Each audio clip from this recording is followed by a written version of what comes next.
Tudo bem? Meu nome é Edmar Santos e é um grande prazer estar falando com você.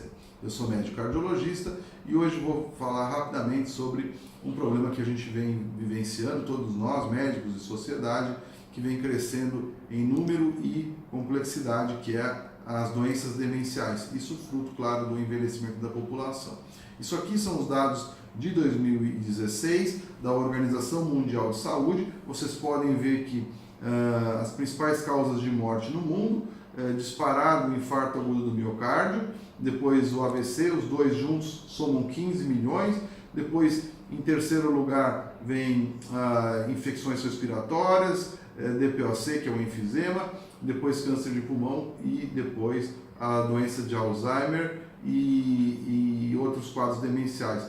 No atual, deste ano, a doença de Alzheimer ela já se sobrepõe sobre a primeira causa de câncer no mundo, que é a doença de câncer do pulmão, que poderia ser evitada em grande parte se houvesse o abandono do tabaco.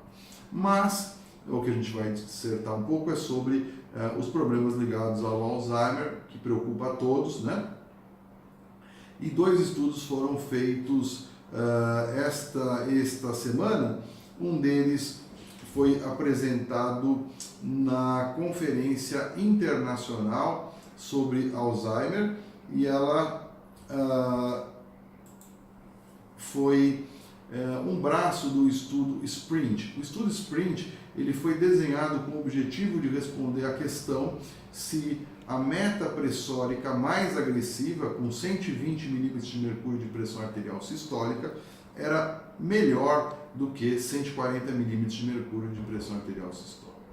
E o resultado mostrou que 120 era melhor que 140 em indivíduos idosos.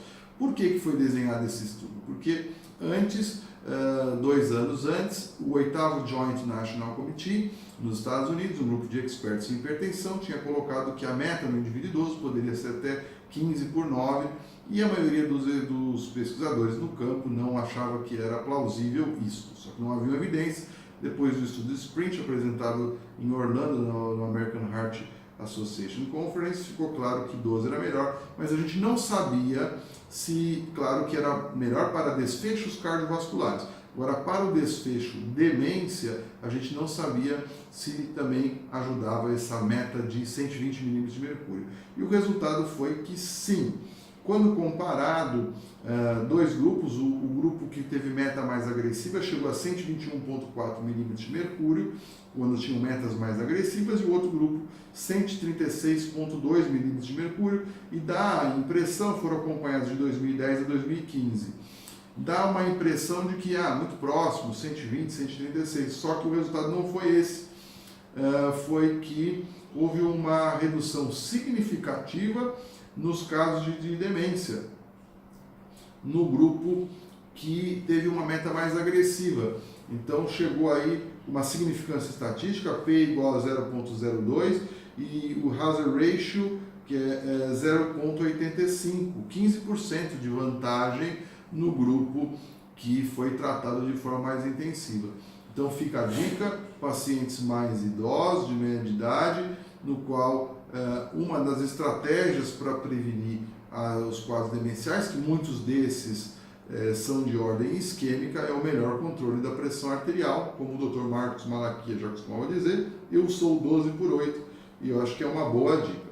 Um outro estudo apresentado esta semana também foi na conferência sobre Alzheimer, que foi realizada em Chicago, né? E ela diz respeito a um estudo comandado pela Johns Hopkins, que acompanhou um total de 20 mil pessoas,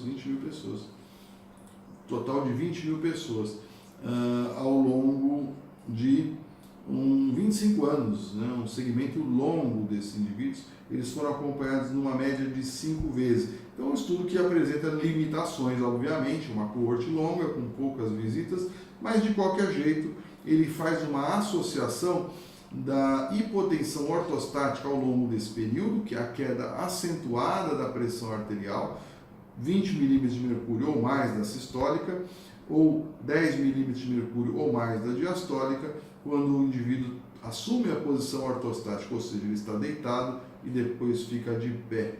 Essa queda acentuada da pressão normalmente está relacionada a fenômenos desautonômicos, né, uma disfunção do sistema nervoso autônomo.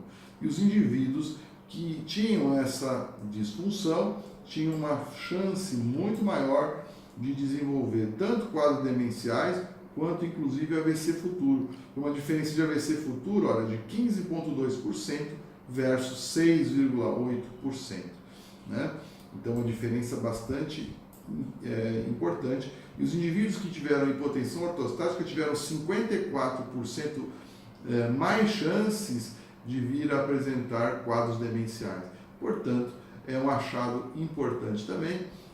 Existem muitas limitações nesse estudo, apesar de ter sido feito por uma grande universidade. Contudo, estudos mais bem desenhados, mais bem acompanhados devem ser realizados para responder de uma forma efetiva se devemos medir a pressão de todos os pacientes em pé e deitado, né? A gente sabe que sentado e deitado é desejável, agora nem todos os pacientes são submetidos à pressão em pé, né? Principalmente indivíduos jovens e de média idade. É isso que eu tinha para falar para você hoje, um grande abraço, até breve.